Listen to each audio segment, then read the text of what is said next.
Hey, welcome back to American Made Classics YouTube channel. Got a video here today showing you a product that I didn't even intend to make a review video on. Actually, this is now after the fact I shot the video. I'm reshooting my intro, so that's what I'm doing here. I had no intention of making a review video, it just kind of happened. This is what we're using today. It's a Mityvac MV7270. Okay, that's the box. And this is the tool itself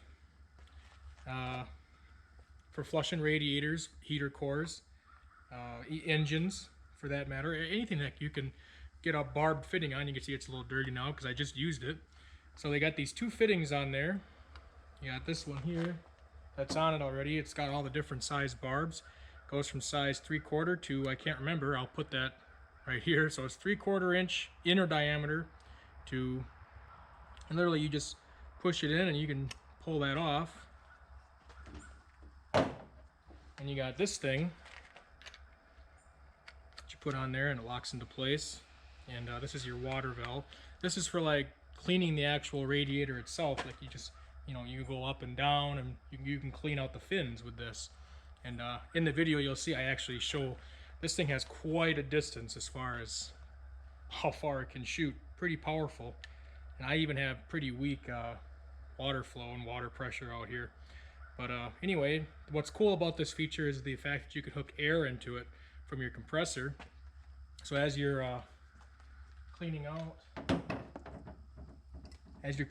your heater core radiator, you can, as you got this full blast, you can blast it with some air as well. So you're not only are you flushing it with water, but you're also flushing it with air. So I saw this on the good old Amazon website, and you'll see I've been having overheating issues with this car. It's the girlfriend's car, and she's been complaining about no heat, and frankly it's never a good thing when the girlfriend's not happy. So I decided to give this a try off the good old Amazon website, and I gotta say, I don't think it's a zonk. I think it's a pretty cool product, and I think it helped me pretty well, which you'll see in the video coming up here. With that said, into the video here you'll see the product in use. You'll see me figuring out how I'm going to use it and how to hook it up and how I'm going to properly flush it out.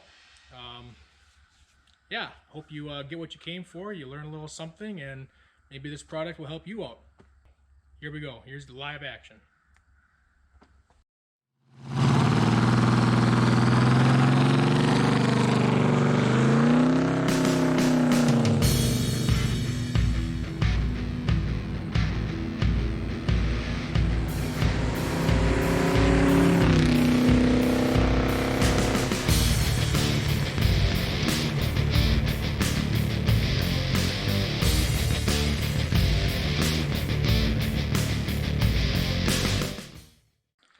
Today, we're going to be working on a Jeep Cherokee. This is one of my old Jeeps that I used to drive as a winter beater, and now my girlfriend drives it. But she's having issues, and frankly, this car has had this issue for a long time, and that is overheating. A lot of Jeeps actually have this problem. A lot of XJ guys who drive them regularly complain about it. But usually what it ends up being is they just have a clogged radiator and just needs to get cleaned out or replace the radiator is usually what it ends up being. But this is a brand new radiator I put in, and it only has like 5,000 miles on it. And well, long story short, the previous owner that I bought the car from put a bunch of radiator block seal or engine block seal or radiator stop leak. I don't know, those little brown pellets you can just throw in. You think you're doing yourself a favor, but you're really freaking not. And you can tell I get a little fired up over this because it just irks me that instead of fixing the real problem, which I ended up doing when I got the car in 2018, it's 2021 now, all it needed was a new water pump. The water pump leaked like a sieve. That was the issue. Just put a new water pump in, you're good to go. But no, we got to put in freaking radiator block seal stop leak BS. And you just take a look at this once. This is a brand new radiator, less than, I'd say, 5,000 miles on it. You just take a look at this. You really think that's helping? What are we doing to ourselves here? Besides blocking coolant passages. It just makes me mad. Fix it right the first time. Pay the extra $100 or whatever it is and get the darn thing fixed right. So now it is fixed right, but now I got to fix their goof up, which is getting rid of all this stop leak. I flushed this block when I first changed the water pump and all that. It took forever. Eventually the water came out clear as I was running it through eventually. I mean, I thought that was it, but no, I've had this block flushed twice since I've had it. Twice! And I'm still trying to flush out all that crap. I don't know how many freaking pellets they put in this radiator, or the system. It's a different radiator from them, but just the system, I don't know how many pellets they must have put in, but it must have been a ton of them. It didn't help. It made it worse. No wonder why they got rid of the car. In fact, I only paid $100 for it, so what am I complaining? But anyway, it's time to get this fixed the right way. We're going to flush this radiator out. We're going to flush the heater core. We're going to flush the block out. I bought a little contraption off of Amazon that I hope is going to work. And it's right here. This little contraption I hope is going to help us accomplish that task today. So you hook a garden hose on the bottom. You hook an air line in here. And then you can attach to your different hoses on here. And then you basically give it the water, and then you feed her some juice with air, and you can blast out all that stuff. So I'm hoping this little treatment of the air mixed with the water might be able to blast out what's stuck in there and sitting around. Okay, I've come up with a plan. And the first thing I'm going to do is shoot all the frickin' crows that are cawing all over the place. No, I'm just kidding. I really want to, though. Gosh darn things. I don't know what the heck is going on, but they are just cawing up a storm. Must be some kind of crow convention going on or something. Anyway, I've come up with a plan, and I'm going to start with something easy first. And this heater core is 118% plugged, like plugged. So we're going to start with that. The lowest it goes down to is 3/4 inch inner diameter, and what we have over here on the, I think it would be pretty much any car, is going to have a 3/4 inch inner diameter and a 5/8. So what I did is I went on Amazon. If I trip over my hose here, that'd be nice. I went on Amazon and I got myself a 3/4 to a 5/8 reducer. So I'll put some 3/4 inch to that, and that'll be able to step us down to get into that 5/8 hose range. I went down to the local hardware store. I got some clear plastic hose here. That way we can just see what the heck is going in and what the heck is going out. So this size here should be the 3/4. No, this is the 5/8. So it's 5/8 inner diameter, and this will be for when we're going to back flush the car. And here is 3/4. This is usually 3/4 inch is the inlet, okay? And your 5/8 is your outlet. But the best thing to do when you got a heater core is to back flush it. So this is going to be our inlet, even though it's normally the 5/8 is the output. So we're going to get that all hooked up, and I'll show you that when I get there.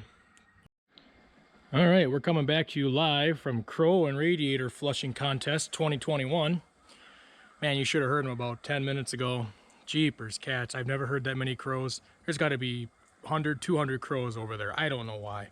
I don't know why. I just don't get it. Anyway, so I got my leaky contraption hooked up. I think it's not the tool's fault. It's my hose's fault. But you do with what you got, you know? So anyway, so what we got going on here, like I said, the smallest barb on here is a 3/4 inch. So I took a piece of 3/4 inch heater hose, and then there's that barb fitting, 3/4 inch to 5/8. Okay. And 5/8, like I said, is normally your outlet, but we're going to use it as the inlet. Okay, so we're going to back flush, coming into the smallest one here, and you can already see there's some stuff kind of coming out, some lovely looking brown stuff.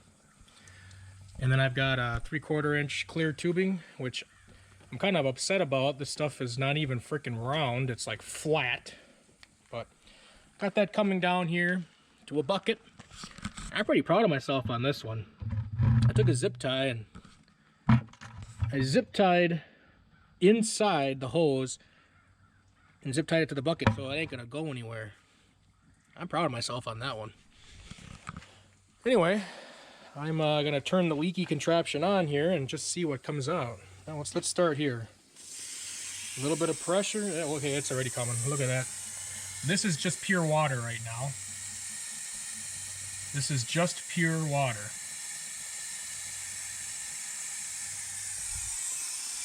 So we got clear going in,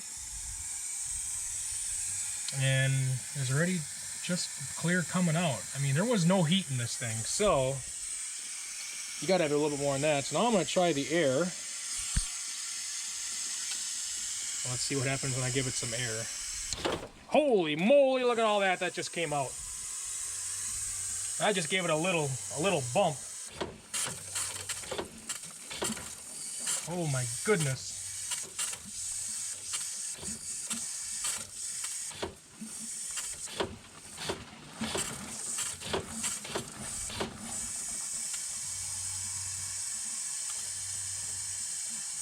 Wowee.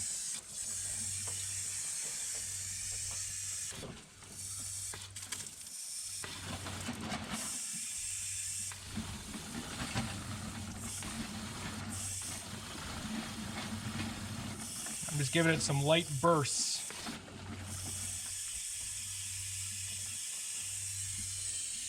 I don't have very good water pressure going on here right now. I can't really fill this hose. But that's definitely a lot better.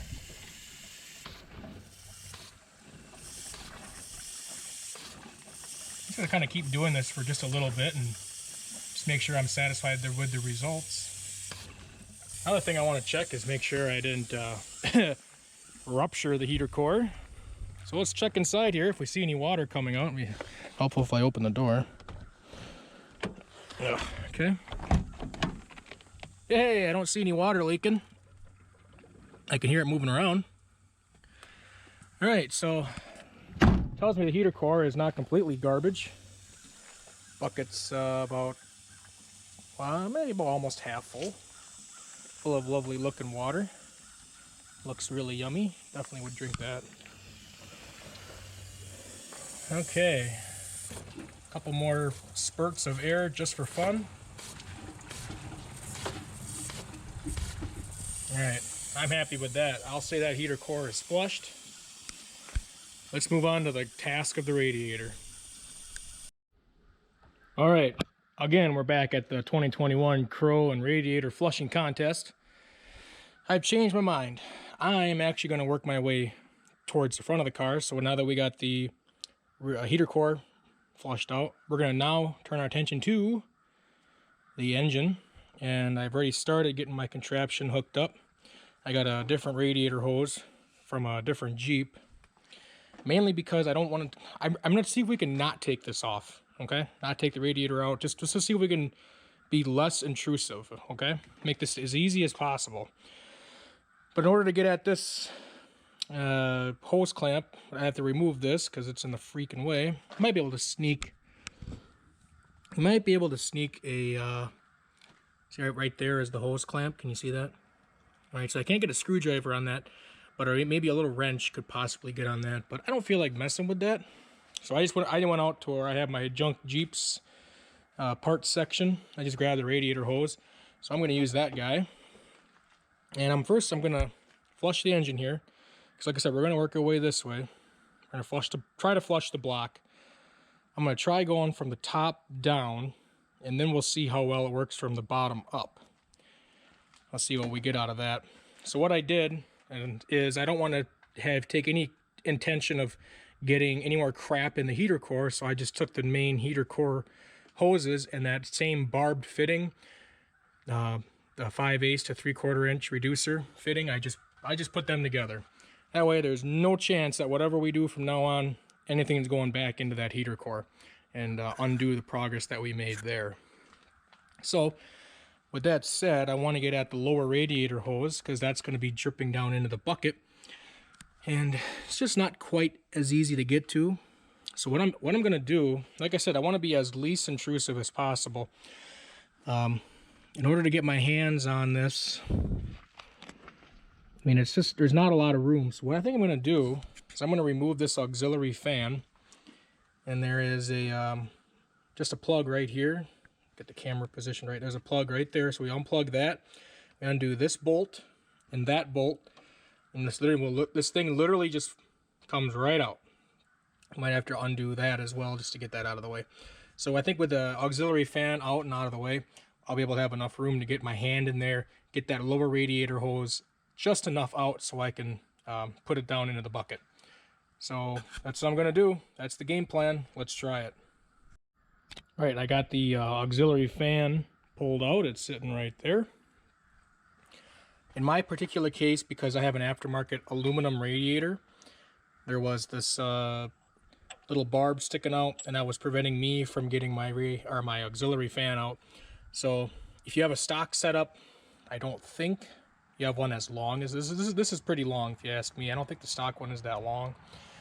But actually, I'm not even sure if you can remove the stock one. But in my case, I can because I have an aluminum radiator and my auxiliary fan pulled right out. So if you have something where you can't, can't get that out of the way or can't get it out, you might just have to remove your fan shroud. And I ended up breaking this just about 10 minutes ago when I was putting this hose on. So you just gotta be careful with this stuff because you know what? Some of these cars are 25 years old plus. I mean, this one here is 23, so going on 24. So just take it easy with these things, man. They're old, they're brittle. So I'll have to bust out bust out. Haha. I'll have to get out the super glue that guy back together. Just one more thing to add to the list. Great. So anyway, like I said, so this part of it, I want to use the lower radiator hose. I'm going to try to snake it into the bucket. Might not be able to just at how that thing is. Let's see, because you know what? It's coming up, right? Because it has to get over the steering box. Finally remembered the name of that. So it has to get over the steering box. So it's kind of at a weird angle jutting up like that. Okay, so I got the lower radiator hose quote unquote rerouted is what I'm going to call it. So like I said, it usually comes over the top of the steering box or the steering gear and into the lower radiator hose area of the radiator. So what I ended up doing, I tried to, basically take it over and put it down there, and it was just way too kinked. So what I did is I loosened the hose clamp. I'm glad I took this auxiliary fan out of the way.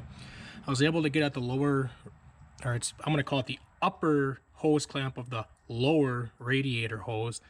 I was able to get to it right through here, as long as it's orientated the right way. Depends on where your hose clamp is positioned and if you can get on it. Okay, so I turned the radiator hose completely around. So now it's down there and it's pointing at the bucket. And well, that's actually a oil catch can, but I'm gonna take the bucket and put it there when I actually start flushing it. So I think I'm ready here for the first time. Like I said, we're going to do this traditional. We're going to go, well, actually, this is actually more backwards, but we're going to go this way, and then we're going to go that way. So I'll flop it around. What I mean by flop around is we'll put this on that hose and make this one the exit. But for now, this one is the sender hose, and the bottom radiator hose is the relief or catcher or whatever. So I'm gonna go turn the water on and we'll see what happens. Okay, so I got the water turned on and I couldn't get my bucket under the car, so I ended up jacking it up, and I put a jack stand right there on the frame rail. So now I can get my 5-gallon bucket under there, and quite frankly, when we have to add coolant back in here, gonna need to have the radiator up in the air anyway to basically, it's going to work like a head pressure when it comes to that. So the radiator is higher, it's got higher head pressure, it's going to basically create more pressure to force the water or the coolant into the engine. So it's got to get jacked up anyway, just a little early. But for now, let's try to squirt some water in here. So I'm going to wait on the air for just a little bit. I'm just going to go pure water. And I hear it going through. I'm gonna give it full blast. And it's starting to come brown. There's the brown. You can see that.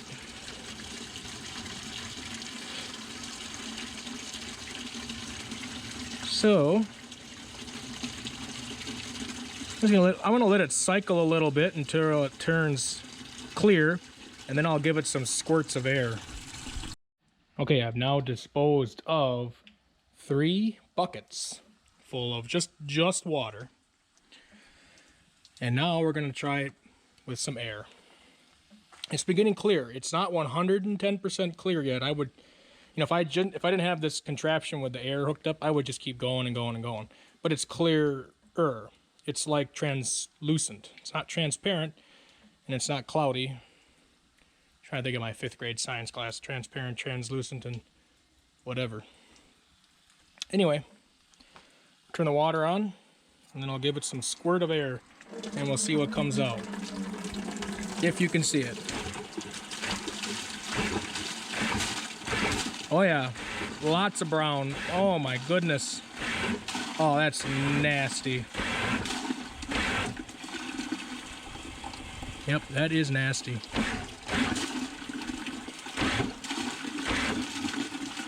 Yep, so I'll be doing this for a little while, that's for sure.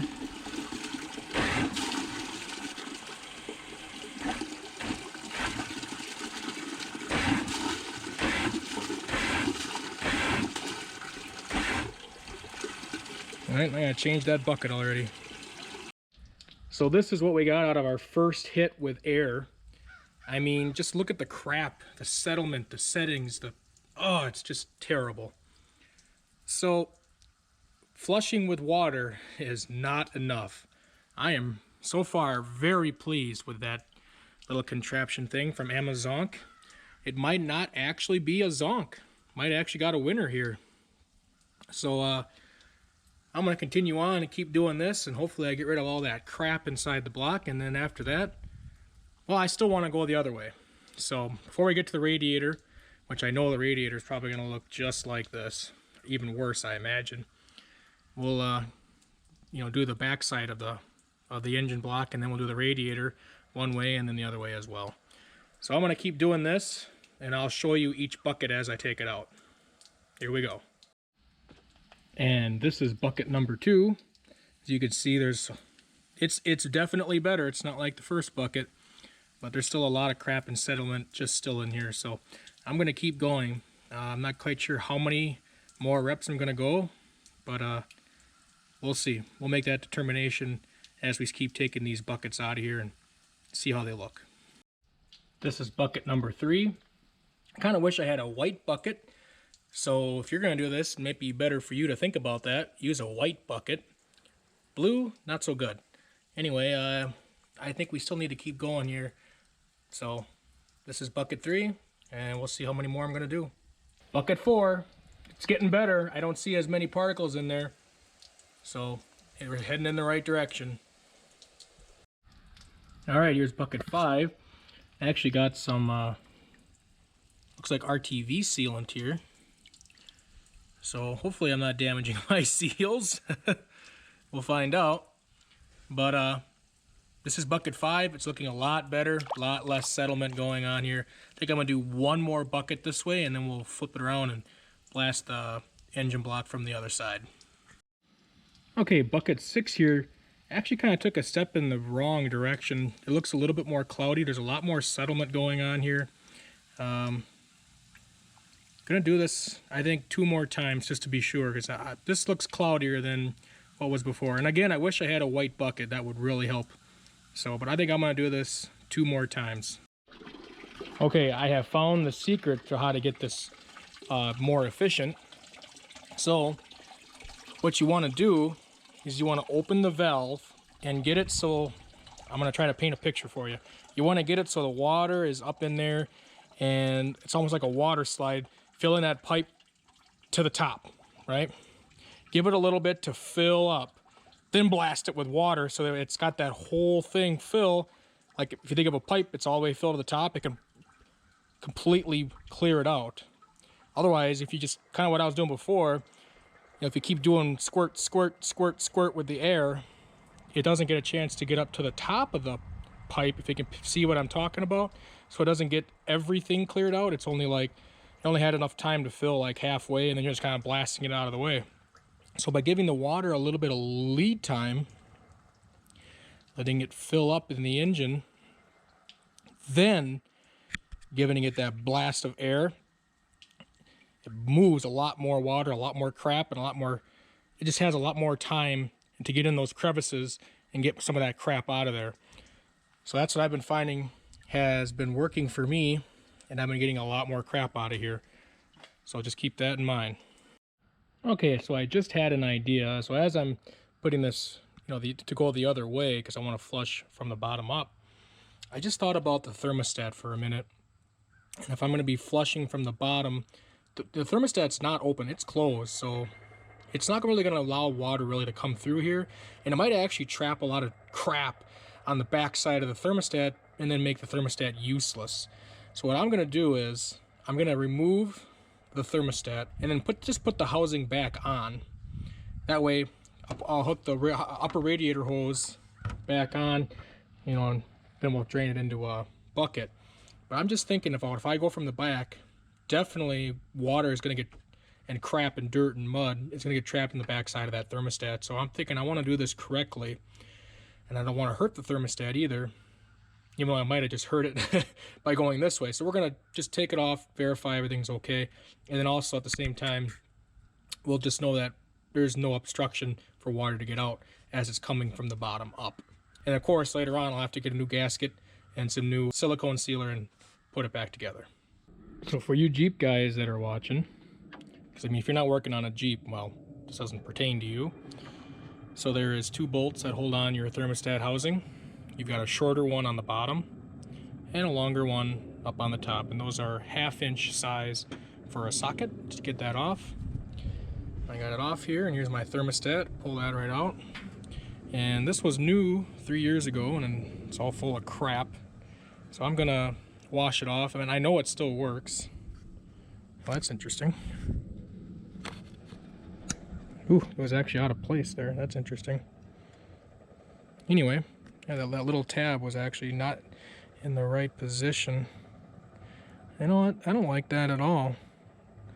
That's not sitting correctly. Oh, there we go. It just popped.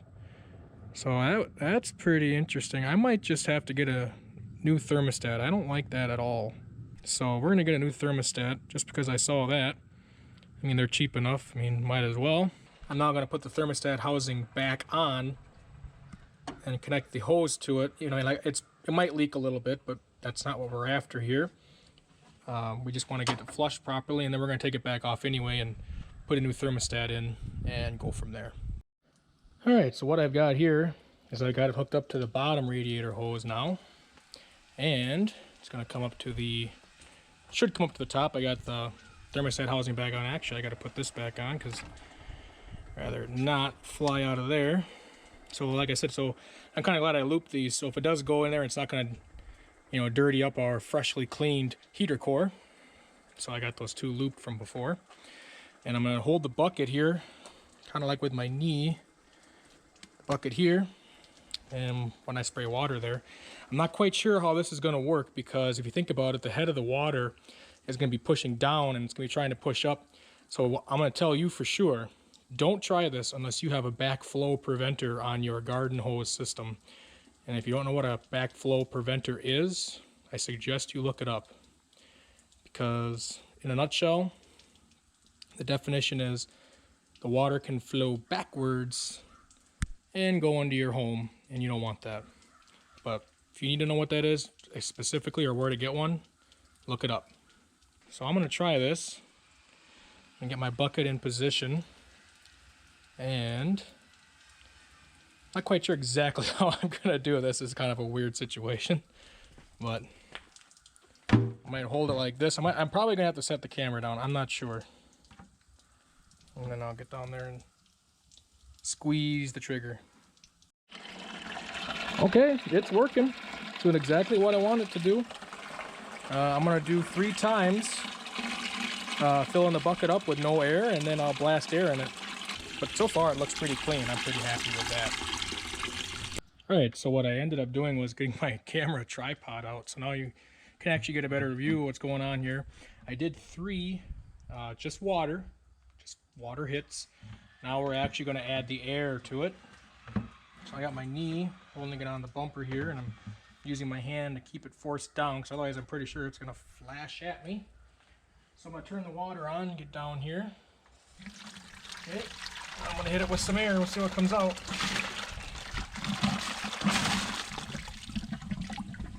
Ooh, smoky.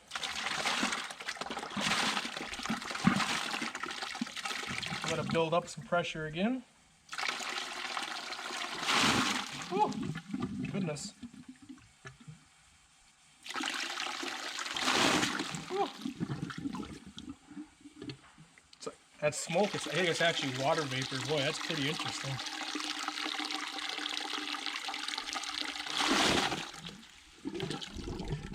So definitely seeing some brown come out, but holy crap, it is a lot better.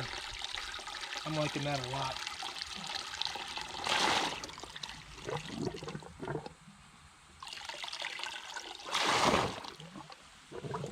Okay, oh, I better shut that off. Okay. Well, that was pretty good. I think I'm going to do that maybe 2 more times just to be sure, and then I think the engine is completely flushed. I'm pretty happy with that. Very happy. Okay, the next course of action, we got to get the water out of here, out of the engine itself, because it's straight up water. If you live in like Arizona or California, whatever, okay, you probably don't have to worry about this, or Florida, or whatever. But where I live, it's Wisconsin. It's freaking cold. I can't leave water in there. So what I'm going to do is hook it back up the other way, so we're going from the top down. And I'm going to turn off the water, and I'm just going to blast it with air. And that should, for the most part, get rid of all of the water in there, or at least most of it. Okay? So by blasting it with air, we'll clean the whole block out. And then when we go to refill it with antifreeze, it won't throw our mixture off at all, or much. Okay, so what I did here, I just took off the garden hose completely, and we're just literally going right in from the top. And of course, the thermostat is not in there yet. I still have to go to town and pick that up. And got the bottom hose into the bucket here. And when I squeeze the trigger right there, hopefully we'll get some water out of here and get the most of it, all that water out of the engine, so we can fill it up with antifreeze. Here we go. All right, she's working. I'm gonna adjust the bucket a little bit. And I'm sorry I used you as a bucket pusher, but yeah, gotta do what you gotta do. Here we go again.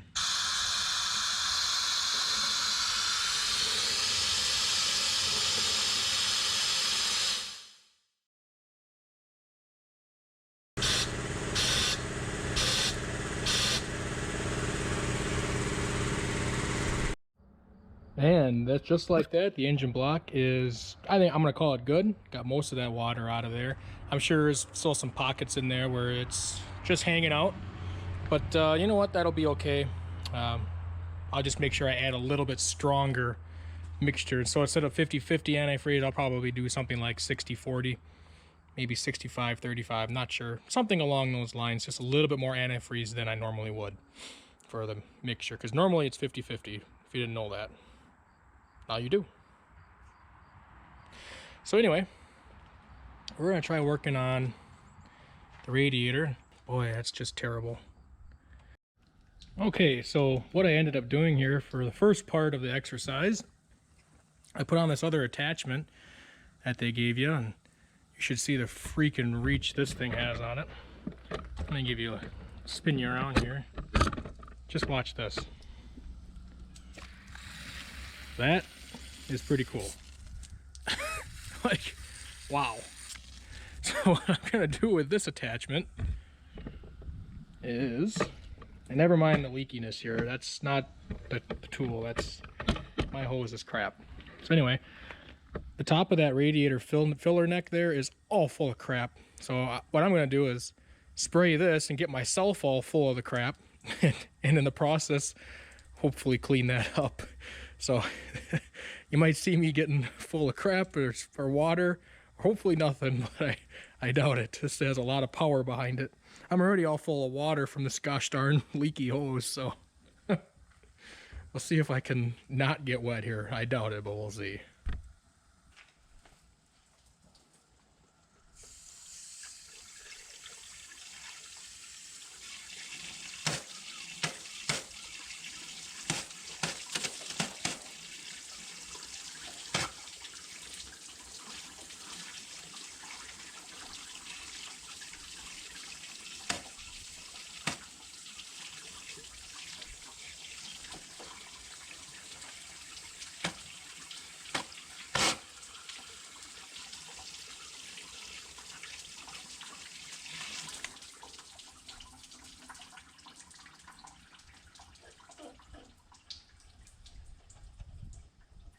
Well, that cleaned that neck up pretty good. Still some scale and build up there, but that's to be expected how freaking dirty this was with that gosh darn radiator stop leak. So I'm hoping that what's inside the radiator can just be blasted off with the air pressure. This is where I think it's really going to count, is the radiator itself. So I'm going to put the radiator cap back on, and I'm going to first blast through the upper radiator hose, which would be here. So we're going to use this as the first treatment. So, okay, use him from the top. And I'm probably going to have to put the lower radiator hose on the bottom and then reroute it so it comes into the bucket on the bottom side. So I'll rig that up and I'll show you what I'm talking about. Okay, so I got it rigged up to the top, just like I did before. So this is the upper radiator hose going right into the upper side of the radiator. Got the radiator cap on tight, and the bottom radiator hose, you probably can't see it very well, but it's right here.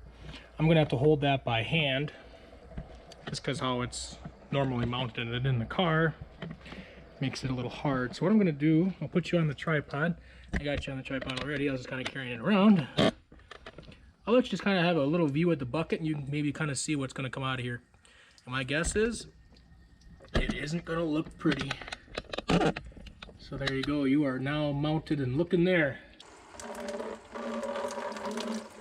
Yep, that looks like crap. So we're going to do normal, just water for now, and then we'll hit it with the air in a little bit.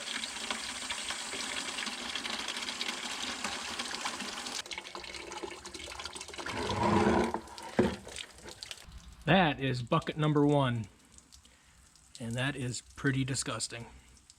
So we're going to keep going here. So this is bucket number 3, and it's actually quite clear already. So I'm going to hit it with air, and we'll see what that does. Woo! Wow.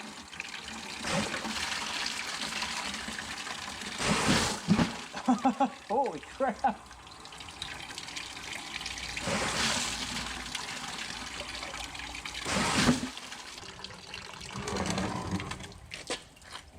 All right, that's our first bucket with air power, and we definitely got a lot more sediment out that time. So at least 2 more times, and then we'll go from there. We'll see what happens. And here's bucket number 2 with air from the radiator, and definitely still picking up more sediment, more crap. So we're gonna keep going at least 1, maybe 2 more times. I think what will also really help this is going backwards from the bottom up. I think that'll also get a lot of sediment out. So, because also in that point the radiator has more time to fill up as well, and the water can get in more nooks and crannies. I'm gonna do this probably 2 more times from the top up, and then I'll switch around and go from the bottom up. Well, so what I've got here is a cool Jeep waterfall that's spraying into my garage. Anyway, I got the lower radiator hose bent up right here, going down. And of course going down into the lower part of the radiator. Radiator cap is on tight. Try to walk out of the way of this frickin' waterfall. Or water fountain, actually. Okay. And then what I'm going to have here, I got the top radiator hose, the upper one. I'm going to just go right down into a bucket. So I got you on the tripod again. And we're going to go now from the bottom up. And the first couple bucketfuls are just going to be just pure water. And then we'll give it the air treatment. And I'll try not to get wet in the process. Water on. So we're filling the radiator from the bottom up. And that water is pretty clear. That's a good start. That's a good sign. So we're going to do 3 bucketfuls and then we'll give her the air. All right, now it's time to actually give it some air. I'll probably end up blowing it right in my face. So that's always nice.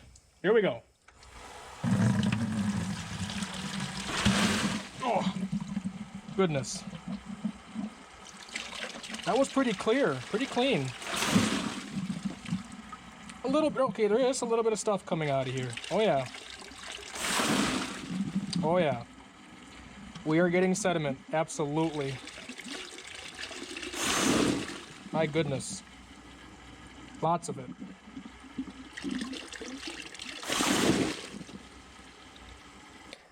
All right, so I'll put this up towards, you can see that. You might not be able to, but we got a lot of sediment in here, a lot of crap. So probably gonna do this at least 2 or 3 more times, just to be safe. And then we'll reevaluate from there. Okay, we have successfully finished flushing everything, really. Gotta say that tool from Mityvac, very nice tool. Very happy with the results so far. I think this might be the last time I ever have to flush it. Probably not. I sure as hell hope it is though. Last thing I want to do as far as the radiator is concerned, I want to hook back up from the top down and blow it out with air. Just try to get as much water as I can out of the system. And then after that's done, we got to take the engine coolant jug off and we got to clean that out because I know for a fact there is crap in there. So we got to get that cleaned out and make sure he's ready to go for fresh coolant. I still have to run to town and grab my new thermostat. We still got to button that back up. So that's what I'm going to do. Let's get to it. All right, well, I just got back from town. I got the new thermostat.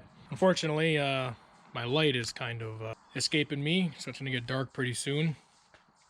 But anyway, so I got my new thermostat. I got out the drill and I have my attachment on it for the wire brush. So I just cleaned the block off, cleaned it up, got all the old gasket material off.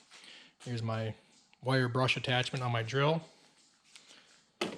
And then I cleaned up the surface on the thermostat housing itself. Kind of clean this up with brake clean as well. That way it's all nice and fresh. I also picked up some more antifreeze, some coolant. Here's the new thermostat and the new gasket. And what I'm going to do is take the thermostat out. And I'm actually going to put some sealant, some gasket maker on the back side of this, so that when I stick it in here, it actually stays in place. Because what happens is if you put that in here and it ends up falling out a little bit and gets cocked or misaligned, you will crack that thermostat housing easily when you go to tighten those bolts. So what's an easy rule of thumb here, just take a little bit of silicone, dab it on the back side of here. Just a little bit, you don't have to go too crazy, just enough so it'll just stay in place, right? Because otherwise, look, it just wants to fall out. If you touch it wrong, it wants to move, okay? So a little bit of gasket sealer, and it'll stay in place for you while you're putting your housing back over the top. And the type of sealant we're going to be using is called the Right Stuff. This stuff is actually pretty expensive. It actually forms, I believe it's fully cure in like 90 minutes. Well, it says 1 minute return to service, but I think 90 minutes and it's completely dry. So it's pretty fast. A lot of mechanic shops, they use that so they can get the cars in and out as quick as possible. It's quite expensive. This little tube here is 28 bucks. So if you want it, I mean, if you want the Right Stuff, which this stuff here. If you want the stuff that gets the stuff done quick, here's your stuff. So what I'm gonna do is I'm gonna put a gasket bead around on this side, and I'm gonna stick the gasket to it. If I can find it in the correct orientation. We'll get that later. There you go. There we go. So we'll stick that side on, and I'm also gonna put a bead on this side as well. We're working on this. Mm-hmm. Okay. So I got the thermostat housing all gasketed up. And now here's the new thermostat. And like I said, we're just gonna take a little bit of silicone. I'm just gonna go around the edge. I'm probably gonna wipe some of this off because I got way too much on there. Don't need that much. Just a little bit, and then it'll stick in there. I'm gonna wipe a lot of this up.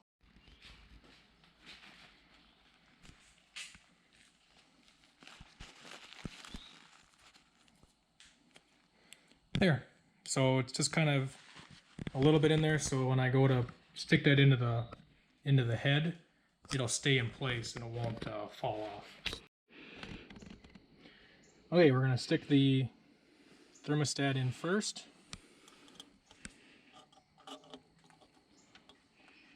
And now that's stuck there now.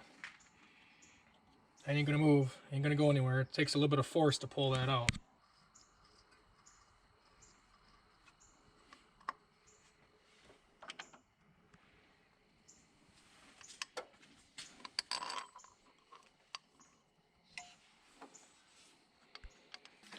I'm gonna do that one just snug, and then I'm gonna go up to the top one.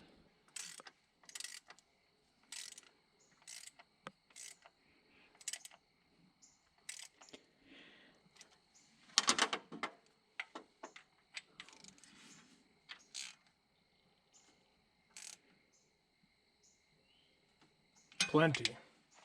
I'd like to thank my helper, whose car we're fixing today.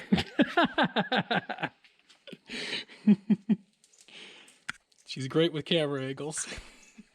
and now she's leaving. Okay, I took the two 8mm bolts that hold the coolant jug off, and I went over to the water spigot, and using the cap, I just put a bunch of water in here and I just shook like crazy. And man, you should have saw all the brown stuff come out. But I really can't show you very well because unfortunately it's pretty dark outside. So you'll have to believe me that it was pretty brown. But this is pretty much clean. I'm gonna call it clean, call it good enough. It should be fine. But it's better than having like literal sludge on the walls. So this will be 100. Okay, maybe 98% better than what it was. 98, we'll go with 98. So, I will put this back together, put it back in the car. We just have to we have to button everything back up. Just gotta put our hoses back on, and then we can start filling this thing up with coolant. All right, ladies and germs, it's the next day. So you can see I've got the car pretty far jacked up. I've actually never had it jacked up this high when I went to go fill.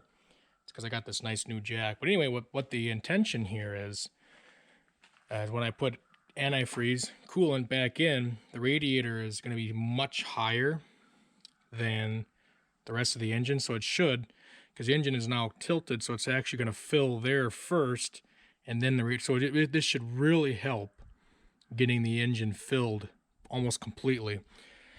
And what I have here going to my heater core is one of these flushing tees. I just took the cap off of that, so I'm thinking that if I keep filling it and if I see antifreeze start coming out of there, that means the engine should be pretty well filled, because that's right, comes up right towards the top of the engine here. So we're gonna give that a shot.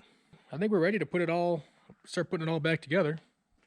As in the final step here, just put antifreeze in. So here we go. Okay, as I'm going to start filling it here. My goal is to add there and eventually have antifreeze come out there.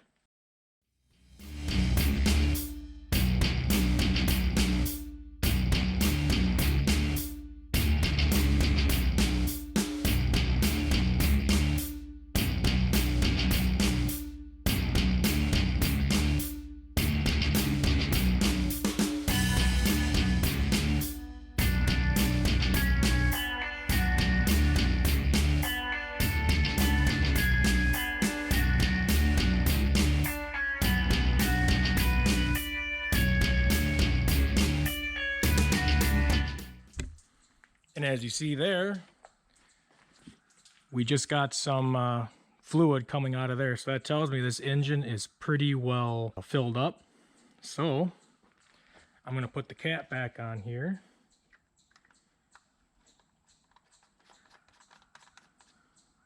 And continue adding there until it comes up and starts spilling out of here, and then I will basically start the car up, turn the engine on, and I think what I'm gonna do is I'm actually gonna leave it with the radiator in the up position to help with that, use gravity to help bleed that engine even better. Oh, there we go.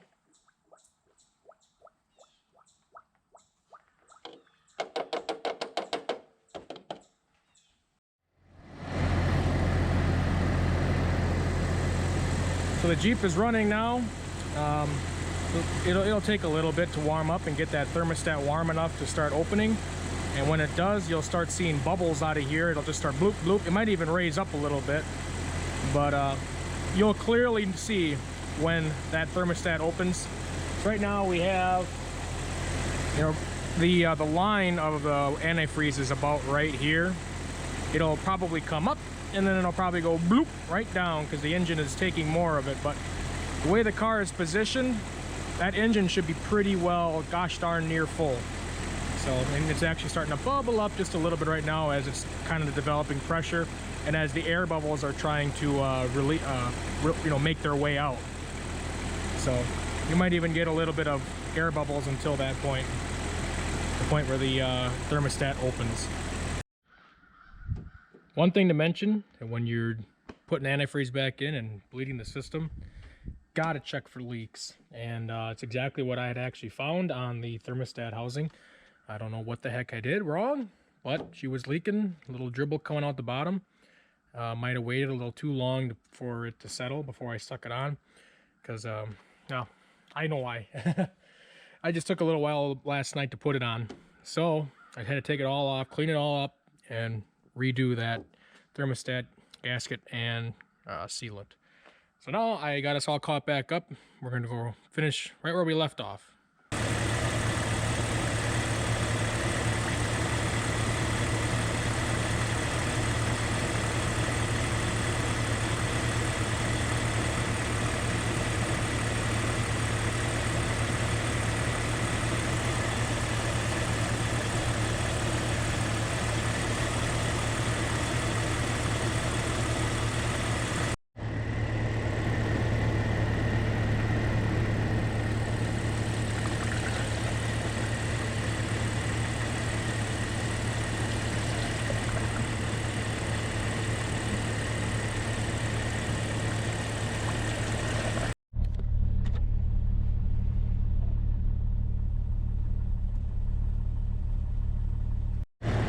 Okay, now we're gonna put radiator cap back on. If I can get it on there. There we go. Okay. And there's still gonna be some air trapped in there, and it will slowly work itself out. So we're gonna just add some fluid into here, so when it, when the pressure builds up enough, it'll draw it out of the line going to the radiator. So we'll put some fresh fluid in here, and it'll take whatever it needs when it needs it. Now the next thing I'm going to do is turn the heater on high. This car in particular, it doesn't really matter if you turn the heat on or not. It's going to go through it circulates through the heater core all the time. There are some cars where there's a little valve on there that's actuated by vacuum or even electricity or a circuit. But this car, like I said, it just circulates all the time. So if I turn the heat on, I should have heat. For you might actually have to turn your heat on full blast and full hot in order for that pathway to open up to fill your heater core. So in this particular case, on this Jeep Cherokee, it's going to circulate all the time. If I turn the heat on, we should have heat. And also, this thing is still bleeding. It may take a little while. So full blast heat. I'll put it out of here. Oh yeah, we got heat. Yep, ain't very warm right now, but don't worry, it's still trying to, it's still, you know, cycling. It's still got to build up pressure, because now that I got the radiator cap on, it'll also force, you know, where we haven't been able to, you know, get it without any pressure on it. So, yeah, it's starting to blow warm. It's gonna take a little bit. No worries. And I wanted to point out the check engine light is on because I pulled the temperature sending unit off just for a second and I had the car running. So, I mean, I tell you one thing, that's an easy way to check to make sure that your auxiliary fan works.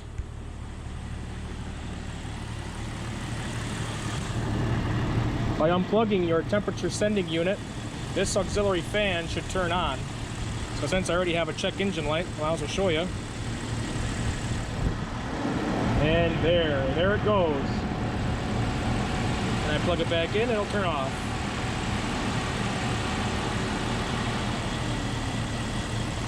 So basically the computer had no idea what the engine temperature was, so at a precaution, it turns on the auxiliary fan just in case, because it has no idea what the heck the temperature is. So if you don't mind seeing a check engine light for a little bit, that's one way to check your auxiliary fan to make sure it's working. Alright, so we're taking the car for a little shakedown pass. Probably going to put about, I don't know, 25, 50 miles on it.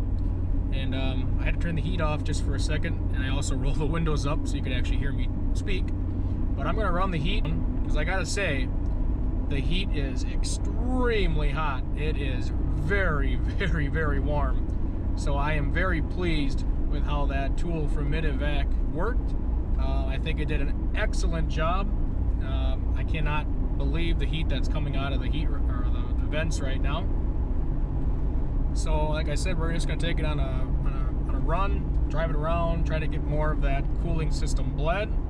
Our temperature is right where it should be at 195. I'm going to kind of keep an eye on that, make sure we're not overheating or, you know, whatnot. And then when I also get back, I'm going to just, well, I'll let it cool down a little bit, and then I'll crack the radiator cap and just make sure I note the color. You know, I want to see, is it brown or is it green? You know, and another thing that I could have done was just fill it with water and drive, and then empty it out and maybe fill it up again and just kind of keep flushing it that way. But I'm going to try to go with this because I have been flushing this thing over time.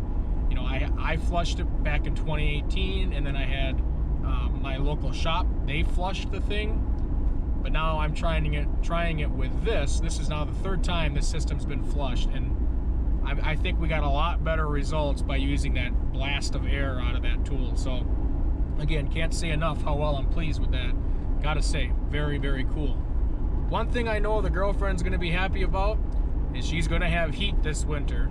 And even if we have to flush it one more time, I think we're getting towards the end of this whole debacle, we'll call it, of the plugged radiator and overheating, and I think we're coming to an end, especially now that I got this tool.